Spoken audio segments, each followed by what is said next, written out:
श्री क्षेत्र ज्योतिबा डोंगर येथे काल घडलेल्या घटनेत परिते येथील शासनकाठी धारकांनी मद्यधुंद अवस्थेत मंदिर परिसरात गोंधळ घातल्याची धक्कादायक माहिती समोर आली आहे।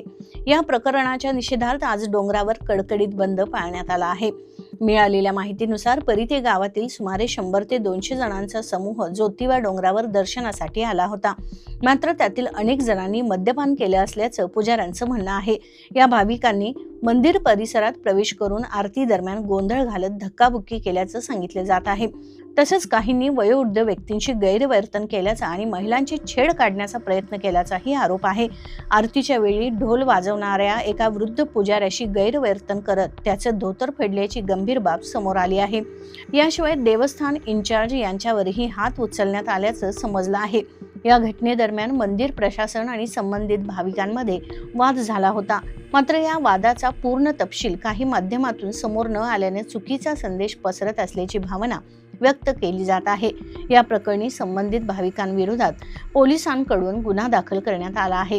पुढील तपास सुरू आहे। मंदिर परिसरात गोंधळ घालणाऱ्यांवर कडक कारवाई करण्याची मागणी स्थानिकांकडून होत आहे। दरम्यान या घटनेमुळे पुजारी समाजाची बदनामी होत असल्याची नाराजी व्यक्त केली जात असून सत्य परिस्थिती समोर आणण्याची गरज व्यक्त होत आहे।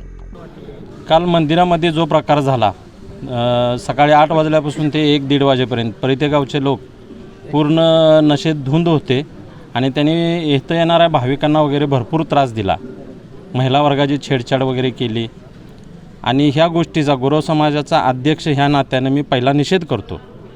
थोडक्यात म्हणजे इथं येणारा भाविक तो सगळ्याच प्रकारचा आहे, पण आपल्यामुळं बाकीच्या यात्रेला त्रास होऊ नये हे त्यांनी लक्षात घ्यायला पाहिजे होतं। त्यांनी नशेत असताना काल देवस्थान कर्मचारी, पोलीस कर्मचारी, इथले पुजारी वर्ग वगैरे येणारा भाविक ह्या सगळ्यांनाच त्यांनी त्रास दिला आणि कोणीतरी एका वार्ताहरनं किंवा मीडियामधल्या एका कोणीतरी फक्त एक बाजू बघून ती बातमी सगळीकडं पाठवली।